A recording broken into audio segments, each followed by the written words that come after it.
윤석열 대통령의 이번 중폭 개각에 대한 여야의 입장이 첨예하게 갈리고 있습니다. 한편 민주당 이낙연 전 대표는 자신을 향한 출당 청원에 대해서 당에서 몰아낸다면 받아야지 어떻게 하겠냐는 입장을 전해서 주목되는데요. 오늘의 정치권 이슈 고성국 정치평론가 전병헌 전 청와대 정무수석 두 분과 함께 짚어보겠습니다. 어서 오십시오. 네, 안녕하십니까. 안녕하십니까? 개각 이야기부터 해보겠습니다. 여야의 평가가 정반대인데요. 전문성 등을 고려한 최적의 인선이다. 그리고 전문성이 부족한 인선이다. 각각의 평가 어떤 말씀하시겠습니까? 네. 이번에 윤석열 대통령이 단행한 6개 부처 1차 개각인데요. 이 경우에 가장 두드러진 특징은 여성이 3명 있다는 겁니다. 윤석열 대통령의 추가 지시로 여성과 상대적으로 젊은 층에 대한 인선 작업이 더 진행이 됐던 것으로 알려져 있지 않습니까? 그만큼 여성과 젊은 층을 내각에 중용하겠다고 하는 의지가 관철된 인사고요. 그다음에 두 번째는 이제 윤석열 대통령 입장에서는 지금까지의 1년 7개월여의 국정 운영이 압도적인 다수파를 형성해온 국회에서 형성해온 더불어민주당의 입법 독주 때문에 원래 하고 싶었던 국정 운영을 제대로 못했다고 생각하고 있는 것 같아요. 그래서 내년 총선을 통해서 뭔가가 좀 변화가 있을 거라고 하는 기대를 하면서 지금 개각을 하고 있는 것 같거든요. 그렇다면 정말 제대로 일할 수 있을 때 제대로 일할 수 있는 전문성 위주의 인사를 해놔야 되겠다. 이렇게 생각하는 것 같습니다. 그래서 정치인 출신들이 대거 이제 선거를 위해서 그만둔 그 자리에 주로 전문성이 있는 사람들로 이렇게 조각을 했어요. 그래서 지금 국민의힘 쪽에서는 개혁 완수를 위한 대통령의 의지 또는 실무형 전문성 위주의 인사다. 이런 평가가 나오는 것 같습니다. 네, 여당의 평가에 무게를 좀 실어주신 평으로 제가 들었고요. 수석께서는 어떻게 평가하십니까? 예, 지금 말씀하신 것처럼 이번 개각에서는 6명 중에 여성이 절반인 3명이라는 점은 상당히 평가받을 만하다고 생각합니다. 그러나 그 점 이외에는 모든 측면에서 대단히 미흡하고 실패한 개각이 아닌가 이렇게 생각이 돼요. 우리가 역대 정권에서 개각을 하게 되면 개각의 카드라는 것이 국정쇄신용으로 쓰이는 것이거든요. 그리고 지난 강서구청장 선거 결과에 의해서도 대통령께서 국정쇄신을 하겠다라고 말씀을 하셨는데도 불구하고 이렇다 할 국정쇄신은 전혀 없었고 인요한 혁신위원장 구성한 것 이외에는 없었단 말이죠. 그런 상황에서 이제 개각을 하면서 지금 말씀하신 것처럼 다 총선에 출마할 사람들 을 보내고 거기에다가 이제 이른바 땜질식 개각을 했기 때문에 국정쇄신과는 매우 거리가 멀다는 측면에서 크게 임팩트가 없는 개각이다 이런 평가를 할 수밖에 없을 것 같고요. 두 번째는 경영학과 출신을 국가보훈처 장관으로 한다든지 외교부 차관 출신을 중소벤처기업부 장관으로 한다든지라는 그런 것을 보면은 적재적소라는 또 전문성 위주라는 것에서도 한참 좀 벗어난 것 아닌가라는 비판을 받을 수밖에 없지 않을까. 그 내막에 어떤 전문성을 갖고 있는지는 모르겠지만 그리고 이제 가장 결정적이고 치명적인 것은요. 추경호 장관은 자기 지역구가 대구 달서잖아요. 그러면 국민의힘 의원들 가운데서도 가장 노른자 중에 노른자의 지역구를 가지고 있다고요. 그래서 지금 급할 게 없어요, 사실은. 근데 지금 물론 이제 국회에서 예산 처리 시한을 이제 연장시킨 제때 시간을 못 지킨 지각한 그런 책임은 있지만 그럼에도 불구하고 국가의 예산이라는 것은 정부의 다음 해 국정 운영의 절반 이상의 비중을 갖는 매우 중차대한 과제인데 그 처리를 갖다가 얼마 앞두지 않고 그걸 완결시키지 않고 그냥 지역구로 나갔다라고 하는 것은 대단히 무책임하고 또 윤석열 대통령도 이런 부분들을 허용했다는 것 자체가 국가 운영이나 재정 운영 계획보다는 오히려 더 선거에 몰두하는 잘못된 지금 오히려 행태를 보이고 있는 것 아닌가 라는 지적을 아니할 수가 없습니다. 예, 사실 차후에 여쭤보려고 했습니다만 다소 긴 시간을 할애해 주셔서 예, 마찬가지로 좀 그럼 질문을 짧게, 드려야 할 것 같은데. 예. 네. 이 기재부 장관, 경제부총리의 후임으로 최상목 경제수석이 임명됐지 않습니까? 그러니까 저는 국정 연속성, 국정 계속성 문제는 크게 우려하지 않아도 될 것 같다 그런 생각이 들고요. 예. 그다음에 아까 이제 외교부 2차관을 이제 중소기업 벤처부 장관으로 부분은 사실은 좀 굉장히 의미 있는 발탁이라고 생각합니다. 왜냐하면 우리가 보통 이게 수출에 의존해서 우리 경제를 운영한다고 하지만 수출은 대개 대기업들의 전유물처럼 생각하고 중소 중견기업들은 수출을 엄두도 내지 못했던 이런 그 시대가 있기는 있었어요. 그러나 지금은 완전히 바뀌었거든요.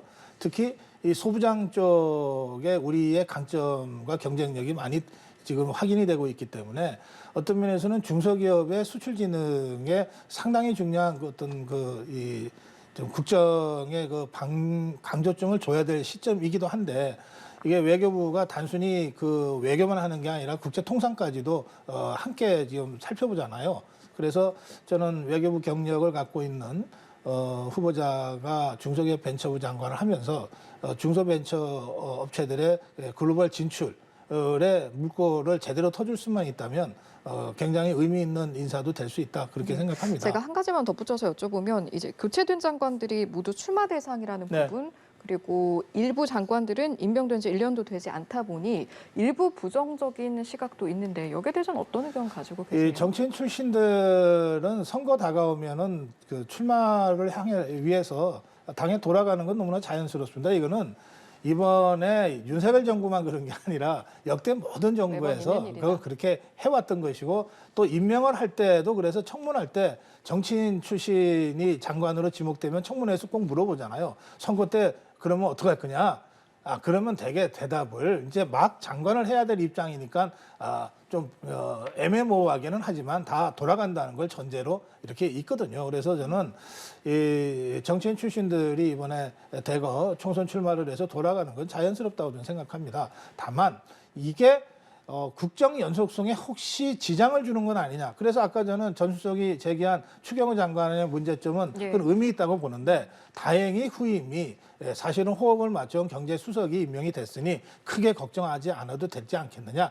그런 제 말씀을 이제 드렸던 겁니다. 예, 국정 연속성 측면에서 판단하면 될 것 같다는 그 말씀이셨고요. 부분만에 대해서 짧게 말씀드리면 민주당 대변인이 도주내각이라는 아주 혹평을 했더라고요. 그것은 뭐냐면은 이번 지금 1년 반여 기간 동안에 윤석열 정부가 국정 운영을 한 것에 대해서 국민들이 썩 좋게 평가하고 있지 않은 것이 여론 지표상에 나타나고 있잖아요. 그 결과가 지난 강서구청장 선거 결과로 이어진 것이고 그런 측면에서 뭔가 이 내각 쇄신이라는 것은 국정 쇄신과 연결돼야 되는데 이번에는 오히려 지난 1년 반 동안 국정을 오히려 흐트러뜨리고 제대로 운영 못하고 많은 책임을 져야 될 당사자들이 선거에 출마하겠다고 쏟아져 나오니까 그러니까 이제 민주당에서는 도주내각이다.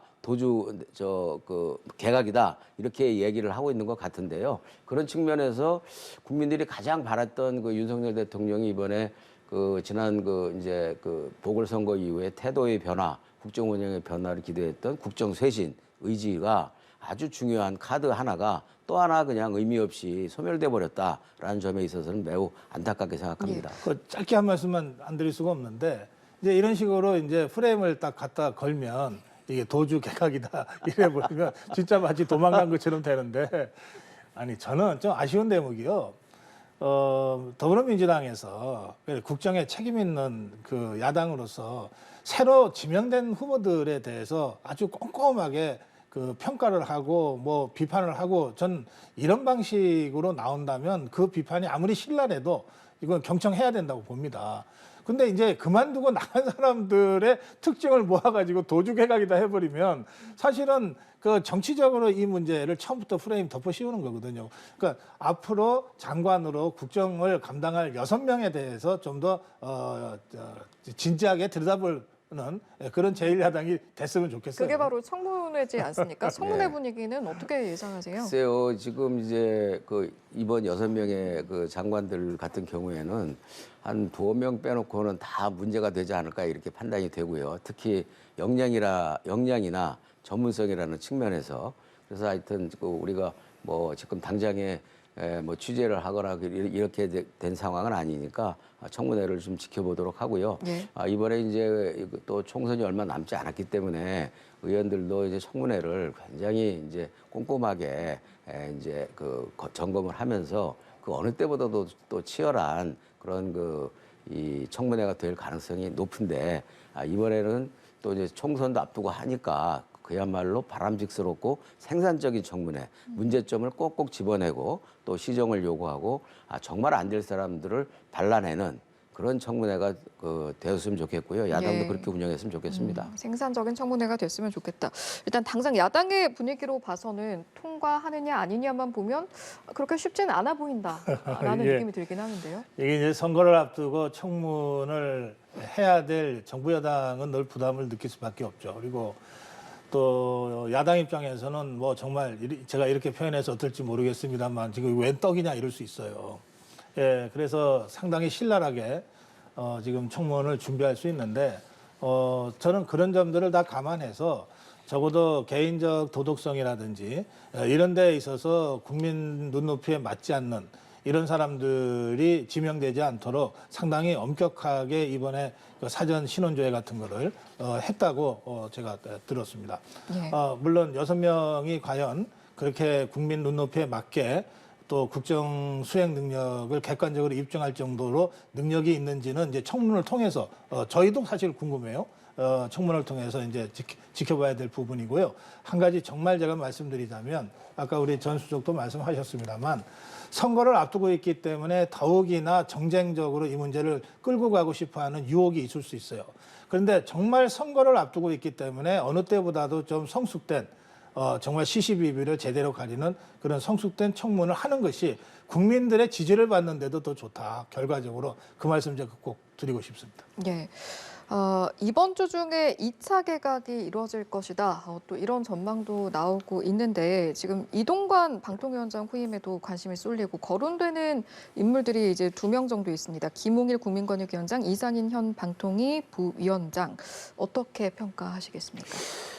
이 방송통신 분야는 자율성, 즉 표현의 자유와 직결되어 있는 부분이고 또 매우 산업적인 측면에서도 매우 중요한 이 분야거든요. 그래서 그렇기 때문에 부처가 장관 1인의 독단적인 운영을 지향하고 합의제를 통한 합의제 운영 기관으로 만들어놨는데 지금 윤석열 정부 들어선 이래 사실상 지금 독임제 기구로 운영을 하고 있어요. 그래서 참 매우 안타까운 일이고요. 지금 제가 볼 때 거론되고 있는 분들이 한 분은 판사 출신이고 한 분은 이제 검사 출신으로 중수부장까지 지낸 아주 베테랑 검사 출신 아닙니까? 그런 측면에서는 매우 부적절한 인사다 이렇게 보여집니다. 왜냐하면 방송 통신 산업은 규제 산업이자 말씀드린 대로 표현의 자유라는 매우 중요한 고차원의 어떤 이 판단이 필요한 정치적인 판단이 필요한 그리고 가치에 대한 판단이 필요한 분야이기 때문에 합의제로 운영을 해야 되는 건데 저는 지금 이동관 위원장이 취임하고서 뭐 탄핵 대상에 오르니까 이제 사임을 시키고서 지금 김홍일 중수부장 출신을 굉장히 유력하게 거론을 하고 있다고 하는데 국민이나 민주당 또는 방송통신 이쪽 당사자들 입장에서는 완전히 이동관이라는 경찰서 피하려고 하다가 김홍일이라는 중수부를 갖다가 만난 검찰 중수부를 만난 꼴이 되는 거 아닌가라는 그런 매우 중요한 그런 우려가 있어요. 그런 점에 있어서 방송을 장악하려 하지 말고 방송 산업을 기본적으로 육성하고 그리고 규제 중심의 사고가 아니라 표현의 자유와 언론의 자유 중심으로 사고하는 분이 방송통신위원장으로 와서 그야말로 좀 여야 모두가 화기애애하게 인사청문회도 하고 그리고 방송통신회가 늘 열리면 좀 화기애애하게 그렇게 좀 진행되는 그런 모습을 좀 보였으면 좋겠다라는 생각이고요. 예. 그런 것들이 모든 국민들의 바람이라고 생각합니다. 그런 것이 꿈이 아니기를 기대해 봅니다. 예, 마지막으로. 지금 말씀하신 것처럼 화기애애하게 청문회를 여야 모두 진행할 수 있물들, 제가 조금 전에 이야기를 한 두 인물, 거기에 적합한 인물이라고 보십니까? 예, 두 사람 외에도 또 이진숙 전 MBC 기자도 지금 유력한 후보로 거론되고 있지 않습니까? 저는 이 여권의 고민이 두 갈래로 있다고 생각합니다. 하나는 우리 전수석이 말씀하신 대로 이 방송도 중요하고 통신도 중요합니다. 그리고 좀 서로 연관도 되지만 또 완전히 영역이 다르기도 해요. 이 부분에 어느 정도 좀 전문성이 있는 그런 사람이 와야 되지 않냐. 이제 이런 관점에서 보면 이동관 전 위원장도 어쨌든 언론인 출신이니까 상대적으로 좀 그런 면에서는 방통위원장에 맞는 그런 그 경력을 갖추고 있다. 그러면 이제 지금 이진숙 전 기자도 그런 면에서 이제 검토가 되고 있습니다. 근데 이제 또 한편으로는 어젠가요, 여야가 오랜만에 굉장히 중요한 법 합의했잖아요. 3개월 전에 딥페이크는 3개월 이전부터는 아예 법적으로 쓰지 못하게 만들겠다. 이게 뭐냐면 전 세계가 지금 이 가짜뉴스 괴담과 지금 전쟁하고 있어요. 그리고 이게 그 AI 기술이 워낙 빠르게 발전하면서 우리가 따라가지 못할 정도의 속도로 아주 교묘한 가짜 뉴스들이 범람하고 있는 이런 상황이거든요. 또 그런가 하면 우리 방송통신의 그 해커들이 시도 때도 없이 뭐 거의 매일 100만 건의 북한 해커 공격이 있다는 것 아닙니까? 지금 연합뉴스 TV도 해커 공격을 받고 있을지도 모르죠. 자, 그런데 그러니까 이런 부분과 관련돼서 엄격하게 법질서를 바로 세우고 가짜 뉴스를 척결하고 괴담을 원천 차단하는 그런 사법적인 처리를 방통위가 아니면 할 수 있는 데가 없습니다. 그러니까 이 두 가지 고민을 지금 동시에 하고 있는 것 같아요. 그래서 저는 이 두 가지를 다 충족시킬 수 있는 사람을 구하는 것은 현실적으로 불가능할 거라고 저는 보는 거죠. 방송도 알고 통신도 알면서 사법 질서도 잘 아는 이런 사람을 구하기는 현실적으로 어려울 거다. 그래서 저는 한편에는 이진숙 전 기자를 유력하게 여전히 검토하면서 또 한편으로는 김홍일 위원장이라든지 또는 이미 방통위 업무를 해왔기 때문에 상대적으로 이런 것들을 무난하게 결합할 수 있는 이상인 부위원장 이런 세 사람을 놓고 최종적으로 지금 검토에 들어간 것 아니냐 네. 그렇게 생각합니다. 이것도 잠시 여쭤볼까요? 한동훈 장관의 차출, 사실 관심을 모았던 네. 부분인데 다음 2차 개각에는 포함이 될지 사실은 이제 원포인트로 연말 연초에 이루어질 것이다. 이런 이야기가 많이 나오고는 예. 있거든요. 그 배경은 또 뭐라고 보시는지까지. 글쎄요, 뭐 여쭤보죠. 주인공 맨 마지막에 등장한다고 일부러 등장 시점을 늦추는 것 같기도 하고요. 그런데 그보다는 지금 이재명 대표에 대한 이 사법 처리 문제가 이를테면 쌍방울 사건과 관련해서는 12월 9일 날 정기국회가 끝나면 검찰 수원지검에서 다시 구속영장 청구를 할지도 모른다. 이런 얘기들이 설득력 있게 지금 제기되고 있는데요. 그러면 이런 문제를 다루는 정부 부처의 총책임자가 법무부 장관 아닙니까? 더구나 상대는 제1야당의 대표잖아요. 그래서 이런 좀 이 사법적으로 한동훈 장관이 마무리를 짓고 그만둬도 그만둬야 될 그런 상황들이 좀 존재하는 것 같아요.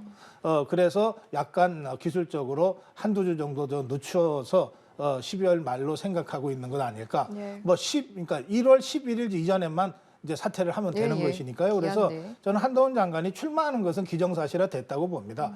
이제 사퇴 시점을 가지고 그런 잔무 처리 또는 사법적인 마무리 이런 것까지를 감안해서 12월 말로 지금 설정하고 있는 것 아닐까 그렇게 저는 생각하고 있습니다. 여러 가지 측면에서 분석을 해 주셨는데요. 예, 잔부 처리로 말하자면 사실은 추경호 장관이 더 중요하죠. 그 내년도 국가 예산을 갖다가 관리하고 그것을 정부가 당초에 편성한 의도대로 그 국회에서 처리하기 위해서 의원들을 설득하는 입장에 있는 분이었기 때문에 그런데 이 추경호 기재부 장관을 먼저 서둘러서 1차 개각에 포함시켜서 내보낸 것은 그만큼 한동훈 장관에 대한 그 원맨쇼, 원 포인트 스포트라이트를 맞추기 위한 매우 정치적인 이벤트용 2차 개각을 생각하고 있다고 생각을 하고요.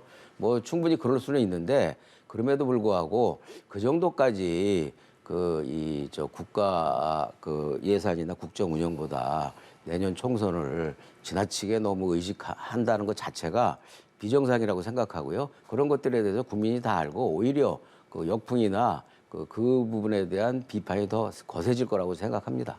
알겠습니다. 국민의힘 이야기로 넘어가 보겠습니다. 혁신위와 당 지도부 사이에 신경전이 거세지고 있고 일단은 혁신위에 보고 요청이 있었다 없었다 뭐 이런 진실 공방도 있는 상황에서 이것 자체가 어떻게 보면 좀 불신의 고를 드러낸 게 아니냐 뭐 이런 해석도 있고요. 어떤 말씀하시겠습니까? 국민의힘이 지금 총체적 난국인 것 같습니다. 우선 이런 모습을 국민들 앞에 보이는 것 자체가 말도 안 되는 황당한 상황인 거죠. 그런데 저는 이런 상황에서 그 책임 소재는 분명하다고 생각합니다. 아니, 혁신위는 그야말로 12월 24일까지 딱 60일간 활동하기로 그 김기현 지도부가 만들어서 정권까지 준다고 여러 차례 힘을 실어줬던 임시기구 아닙니까? 그 임시기구가 주장하는 거가 혁신하자고 하는 것 말고 다른 게 뭐 있습니까? 더구나 인요한 혁신위원장은 자기 출마도 다 포기하면서까지 지금 당 혁신하자고 그러고 있는데 이거를 제대로 그러니까 이 혁신위를 출범시키고 정권을 준다고 힘을 실어줬던 김기현 지도부가 이걸 제대로 받지 못하면서 이게 지금 상황이 이상하게 지금 흘러가고 있거든요. 그래서 저는 이 상황에 따른 모든 책임은 김기현 대표와 그 김기현 지도부가 질 수밖에 없다. 그리고 정말 인요한 위원장의 말대로 혁신 안 하면 죽는 겁니다. 이것은 국민의힘도 그렇고 더불어민주당도 그래요. 지금 우리 국민들이 기존의 여의도 정치권에 대해서 70%, 80% 가까운 국민들이 다 부정적인 입장을 표하고 있잖아요. 어디에 가서 조사를 하더라도 현역 의원들 교체 지수가 훨씬 더 높지 않습니까? 이런 상황에서는 국민의 눈높이에 완전히 충족할 만한 수준까지는 안 될지 몰라도 어쨌든 혁신하고 쇄신하는 모습을 보여야만 되는 거예요. 여야 모두. 그 점에서 저는 지금 국민의힘의 이 혁신의 좌절이라고 하는 이 상황은 전적으로 김기현 지도부의 책임이다. 그리고 이것은 총선에 있어서 결코 좋은 영향으로 돌아오지 않을 것이다. 그렇게 말씀드립니다. 예. 혁신위가 가진 그럼 남은 카드가 뭐가 있을지 조기 해체 관련해서는 이제 앞서 김기현 대표의 발언을 보면 압박이 될 수 있을까 이런 생각도 들고요. 끝내는 어떻게 결론 나게 될까요? 제가 볼 때는 이제까지 해온 행태를 볼 때는 특별하게 가진 카드는 없을 것 같아요. 우리가 맷돌 자루를 갖다가 어처구니라고 하는데 저는 지금 이 형국이 인요한 위원장이 처음에 막 거침없이 뭐 혁신을 얘기하고 그럴 때 박수를 치고 기대를 걸었던 일부 언론과 또 일부 국민들과 국민의힘 당원들한테 이 맷돌 자루가 빠져갖고 날아가 갖고서 맞방울 한 대 탁 친 느낌, 그런 느낌인 것 같아요. 제 정당 사상에서 이렇게 공헌을 해놓고 활동을 해놓고 아무런 성과 없이 끝내려고 하는 것 자체가 역사상 있을 수 있었는가? 저는 이제까지 인요한 위원장의 거침없는 그 발언의 그 모습, 내용들 이런 것들을 되새겨 보면요, 지금 말씀하신 것처럼 AI가 형성한 딥페이크 가짜 뉴스를 우리가 그동안 보아왔던 것 아닌가라고 헷갈릴 정도거든요. 그런 측면에서 저는 김기현 대표와 윤석열 대통령이 심각하게 생각을 한번 해볼 필요가 있다고 생각해요. 이거는 뭐 민주당한테는 결과적으로 총선을 앞두고 좋은 일이긴 한데 그럼에도 불구하고 국가를 위해서는 바람직스럽지 않다라고 생각해요. 이렇게 전 국민을 대상으로 거의 이게 스팅과 같은 영화처럼 완전히 완벽하게 사기당한 거 아닌가라는 의심이 들 정도니까요. 그래서 인요한 위원장의 지금 현재까지 역할은 뭐냐? 이 보궐선거 이후에 국정 운영 쇄신을 하라. 윤석열 정부에 대한 심판이다라는 화살과 표적을 당으로 싹 돌려놓은 거예요. 김기현 대표 체제에.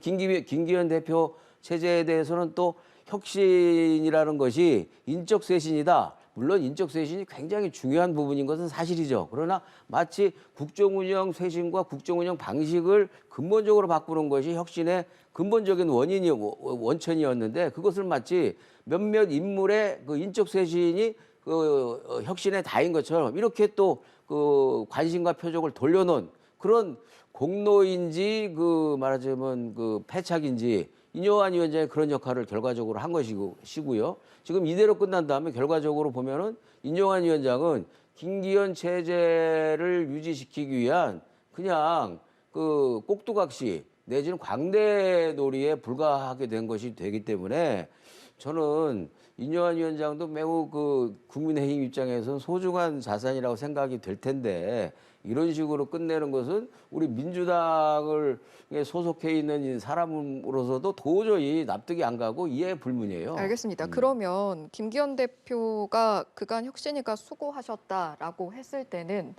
어떻게 보면 조기 해체가 그렇게 압박이 될 수 없다는 걸 시사한다라고도 해석할 수 있을 텐데 네. 앞서 이제 수석께서도 이대로 끝나면이라는 말씀을 해주셨는데 네. 이대로 끝날 수 없다라고 했을 때 혁신위가 들고 나올 수 있는 카드가 지금 네. 뭔가 있을까요? 어떻게 보세요? 그러니까 지금 김기현 지도부는 뭐 혁신위가 해체되면 뭐 아무것도 없지 않겠냐 이렇게 생각하는 것 같아요. 간단하게. 근데 그렇게 간단치 않습니다.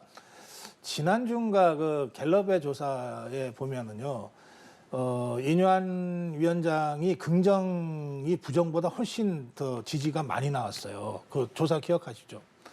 그리고 거기에 이제 여야의 두 대표랑 같이 조사를 했는데 이재명 대표나 김기현 대표나 다 긍정보다 부정이 많이 나와요. 그런데 그것도 김기현 대표의 긍정이 제일 낮아요. 부정이 제일 높고 이렇거든요.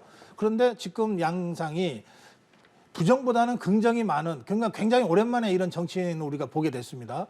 부정보다 긍정이 많은 인요한과 긍정보다는 부정이 훨씬 많은 김기현 대표가 정면 충돌을 한다. 그래서 당장은 당대표인 김기현 대표가 힘을 갖고 있으니까 인요한 혁신위원장이 넘어졌다. 그러면 이게 진짜 김기현 대표가 이긴 거가 되겠습니까? 이걸 국민이 보고 있는데. 국민들이 보기에는 아니 우리는 인요한 위원장을 더 지지하는데 왜 김기현 대표가 이기지? 이렇게 되는 거 아니겠어요? 그 순간 정당에 대한 국민적 지지가 철회되기 시작하는 거예요. 그래서 저는 이게 국민의힘의 진짜 위기다. 이 인요한 위원장 별거 아니라고 생각하고 혁신이 해체시키면 그만이지라고 생각하는 그 기득권 중심의 국민의힘의 지도부의 지금의 행태가 지금 즉각 중단되지 않으면 저지되지 않으면 이거 정말 회복할 수 없는 이 깔때기의 끝으로 위기 속으로 빠져들어갈 수 있다. 그렇게 저는 생각합니다. 알겠습니다. 총선이 4월이니까요. 얼마 남지 않았습니다. 그간 흐름들 어떻게 흘러갈지 함께 지켜보도록 하고요. 민주당 이야기로 넘어가 보겠습니다. 민주당 이낙연 전 대표 자신을 향한 출당 청원이 있었는데 여기에 대해서 당에서 몰아낸다면 받아야지 어떻게 하겠냐라는 입장을 전했습니다. 이 정도로 이낙연 전 대표가 표현을 했을 때는 지금 어떤 속내일까요? 뭐 이미 이제 출당 청원이 올라와서 만여 명이 훌쩍 넘는 그런 그 이제 지지 서명이 있고 또 이제 최근에 이낙연 대표의 그 당에 대한 어떤 비판적인 그 멘트가 그 이제 강성당원들을 자극시킨 그런 그 후폭풍이 지금 있는 것이죠. 근데 저는 지금 이낙연 대표의 그 이제 그 발언이 시작이 된 것이 하루 이틀 된 게 아니지 않습니까? 며칠 됐지 않습니까? 최근 들어서 예. 그런데 저는 그 제가 참 민주당에 소속해 있는 사람으로서 안타깝게 생각하는 것은 당내에 내부 조정 기능이 거의 이게 그 없는 것 아닌가, 무작동하고 있는 것 아닌가, 무작동하고 있거나 아예 그런 기능조차가 없거나.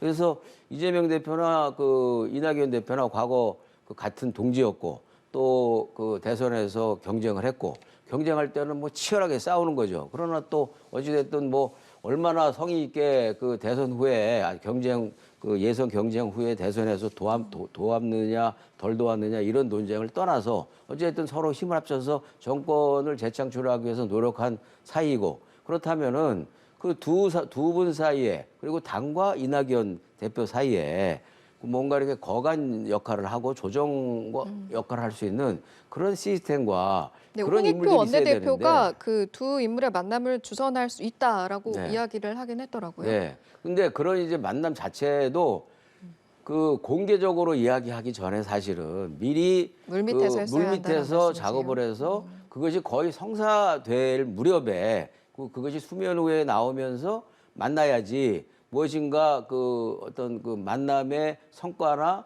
결실이 있는 것이 되지 미리 그 만날 결심도 아직 안 한 상태에서 언론에다 먼저 공개하고 띄우게 됐을 때 그게 또 이루어지지 않으면 오히려 그런 것이 또 관계를 악화시키는 그런 결과가 될 수 있기 때문에 민주당 내에 중재 역할 그리고 조정 역할 이런 시스템과 그런 인물이 부재한 것 아닌가라는 매우 안타까운 생각을 하고 있습니다. 예, 이 정도 발언이면 이낙연 전 대표 당이 원한다면 출당해서 상당까지 가겠다 정말 이런 의사가 있다고 뭐 보십니까? 거의 결심이 섰다고 봐야죠. 우리 전석은 워낙 그 더불어민주당에 오랫동안 몸담아 왔기 때문에 지금 말씀하시는 게 제가 잘 느껴져요.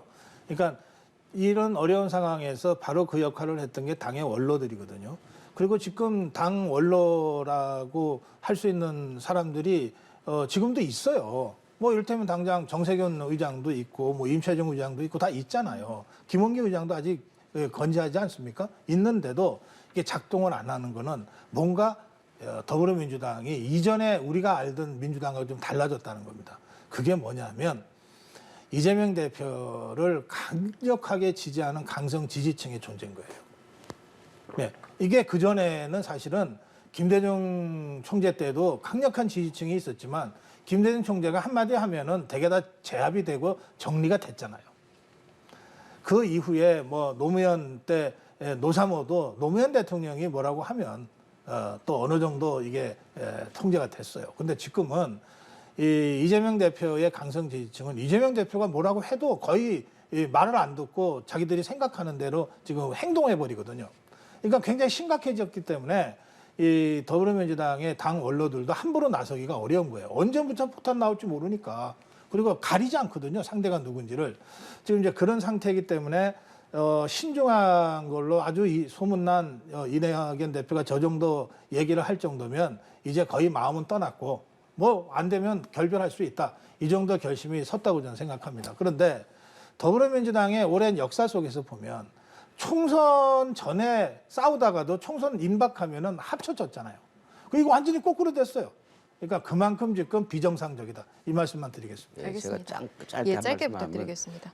꼭 원로분들이 안 나서도 제 경험 같은 경우에는 지난 그 문재인 대표 시절에 그 김한길 대표님 등이 탈당을 하셨잖아요. 그때 제가 김한길 대표님을 12시간을 만나서 이야기를 하고 그 탈당을 늦추기 위한 노력을 했어요. 실제 좀 탈당이 늦춰지기도 했어요. 또 당시 동교동계 일부 어른들도 그 하여튼 여러 차례 가서 만나고 협의하고 그래서 성사는 못했지만 그래도 그럼에도 불구하고 한 2주 정도 이상 그 탈당이 늦춰진 그런 사례가 있거든요. 그래서 그 원로분들한테 의지할 게 아니라 지금 우리 예. 현역 의원들이 좀 나섰으면 알겠습니다. 좋겠다 이런 예, 말씀 자, 드리고 싶습니다. 여기까지 듣고 마무리하겠습니다. 두 분 고맙습니다.